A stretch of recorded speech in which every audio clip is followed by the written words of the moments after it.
नमस्कार साथियों। तो आज है 3 दिसंबर 2025। बाजार की सेंटीमेंट आज काफी वीक था, जहां पे निफ्टी 50 के साथ मोस्टली सेक्टर नेगेटिव में क्लोजिंग दिया, एक्सेप्ट दो बड़े सेक्टर, एक बैंक निफ्टी, दूसरा आईटी सेक्टर।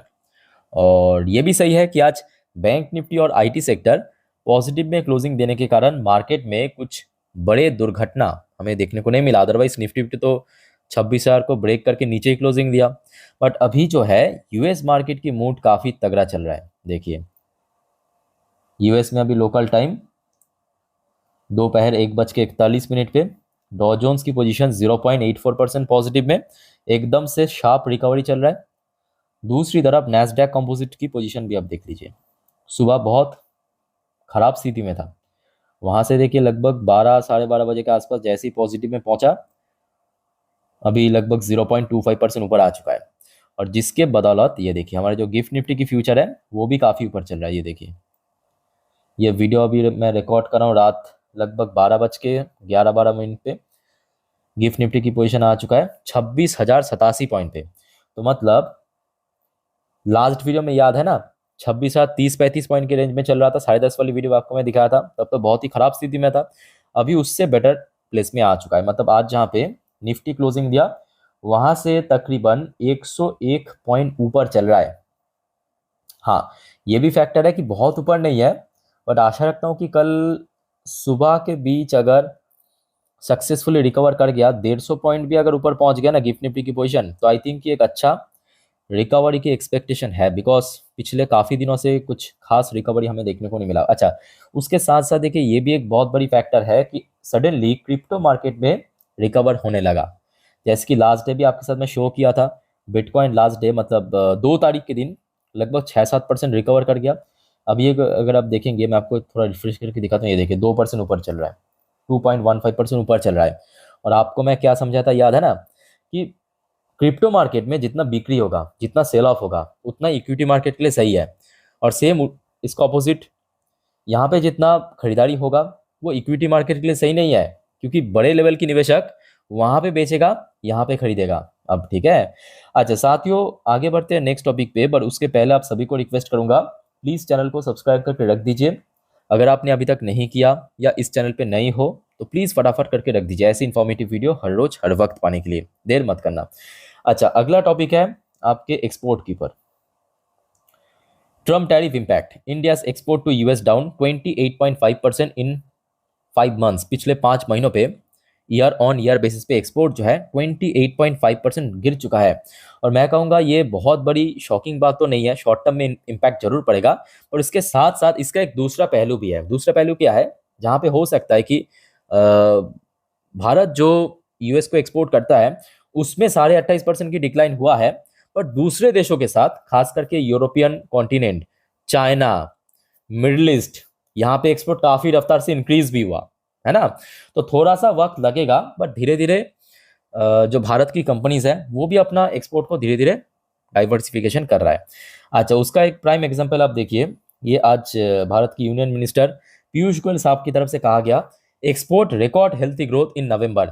ओवरऑल बात करें एक्सपोर्ट, यहाँ पे जो आपको मैं डेटा दिखाया, ये नवंबर की डेटा है आपके भारत और यूएस की जो एक्सपोर्ट है उस पर 28.5% की गिरावट हुआ।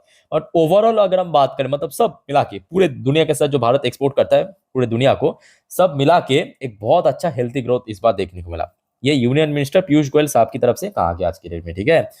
अच्छा, उसके बाद देखिए, जैसे कि आपको पता होगा साथियों कि रिसेंटली इंडियन करेंसी की वैल्यूएशन एक्चुअली डॉलर के अगेंस्ट में काफी नीचे आ चुका है। अप्रोक्सीमेटली अगर हम बात करें, $1 की वैल्यूएशन लगभग 90 इंडियन रुपी चल रहा है। तो बहुत सारे, मैं सडनली देख रहा हूँ कि बिजनेसमैन या बहुत सारे इकोनॉमिस्ट का कहना यह है कि ये कहीं ना कहीं भारत की जो एक्सपोर्ट है उसके लिए बहुत सही है। मैं मजाक नहीं कर रहा हूँ, आप थोड़ा सीरियसली चीज़ों को लीजिए। देखिए यहाँ पे ये आज की अपडेट है, क्या कहा, वीकनिंग रूपी the perfect medicine for problem of elevated tariff. मतलब ये जो यूएस की तरफ से भारत के ऊपर टैरिफ इंपोज किया गया है उसका एक बहुत अच्छा सोल्यूशन या मेडिसिन आप कह सकते हो, दवाई है। सिर्फ ये अकेले नहीं है, एक और है, ये देखिए, ये आपके लोटस ड्यू की सीईओ, इन्होंने कहा वाई अ वीक रूपी could be India's hidden strength. और बाकायदा इन्होंने नीचे बहुत अच्छे से इसको एक्सप्लेन भी किया है। साथियों, आपको क्या लगता है कि मतलब क्या भारत की करेंसी की वैल्यूएशन गिर जाना क्या यह क्या ये सच में अच्छा है, या इसके पीछे कुछ और स्टोरी है? जो भी आपका ओपिनियन है प्लीज शेयर कीजिए कमेंट करके कमेंट बॉक्स में।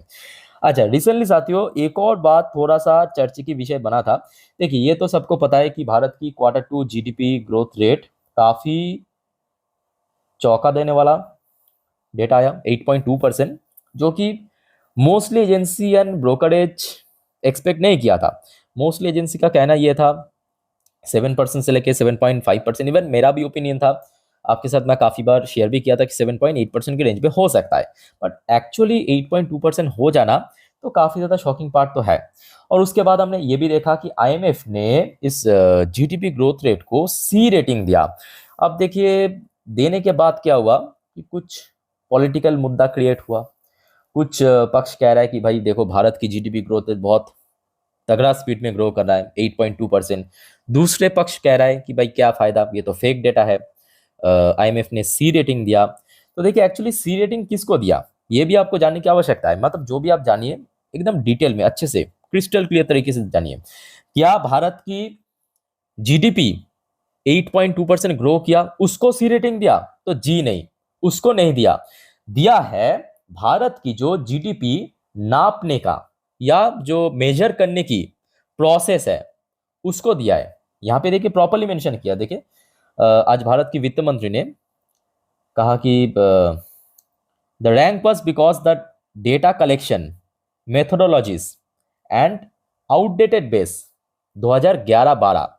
तो अभी तक क्या हो रहा था कि भारत की जो जीडीपी मेजर करने की या डेटा कलेक्शन करने की जो प्रोसेस है ना, वो 2011-12 में जब आखिरी बार अपडेट हुआ था उसके हिसाब से हो रहा था। उसको एक्चुअली यहाँ पे सी ग्रेड दिया। क्लियर हो चुका है ना? और साथ में भारत की वित्त मंत्री ने यह भी ऐड किया कि रिसेंटली जो अपडेटेड है, मतलब 2022-23 वाला, वो नेक्स्ट ईयर मतलब 2026 की जो फरवरी मतलब Q3 की जीडीपी रेट आउट होगा तब से इंप्लीमेंट होगा।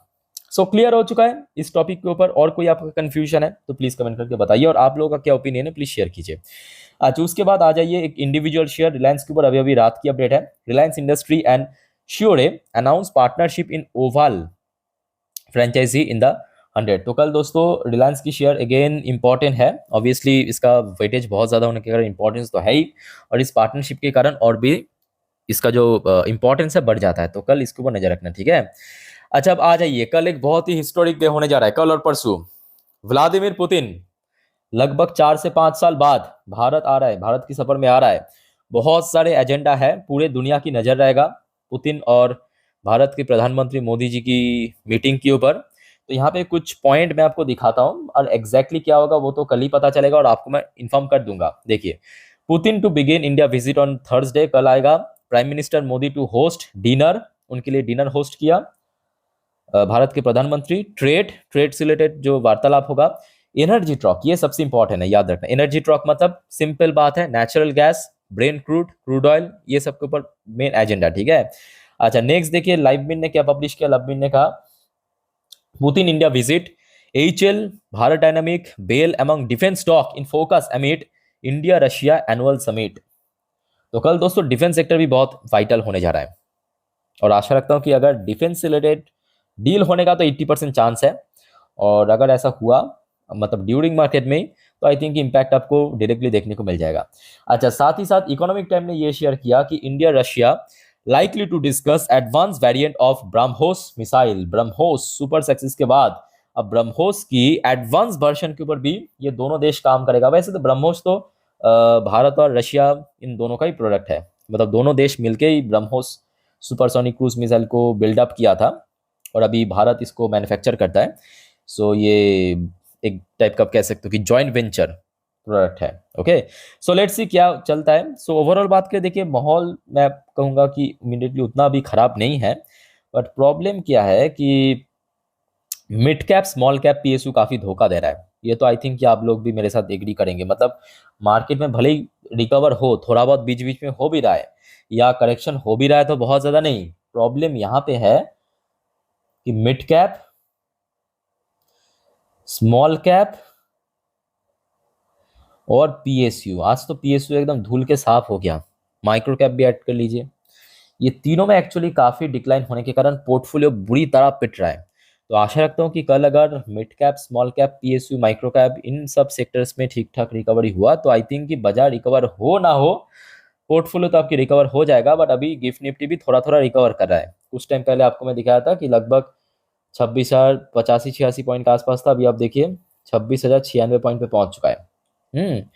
सो मतलब अगर कल सुबह तक, आशा रखता हूँ कि सब कुछ बढ़िया रहा तो ठीक ठाक रिकवरी हो जाएगा, डोंट वरी। अगर हाँ इस बीच में अगर कुछ मिडनाइट पे खबर आ गया सो डोंट वरी, मैं आपको इंस्टाग्राम स्टोरी में दे दूंगा, याद रखना। तो आप में से कोई इंस्टाग्राम में हो तो मुझे फॉलो कर सकते हो, लिंक आपको इस वीडियो के नीचे डिस्क्रिप्शन बॉक्स में मिल जाएगा।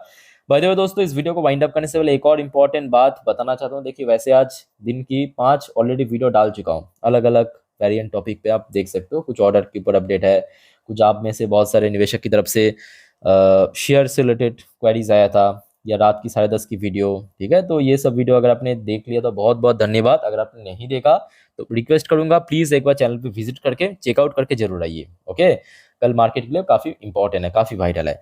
बाकी इस वीडियो को वाइंड अप करता हूँ, मिलते हैं नेक्स्ट वीडियो में। टेक केयर, बाय बाय, जय हिंद।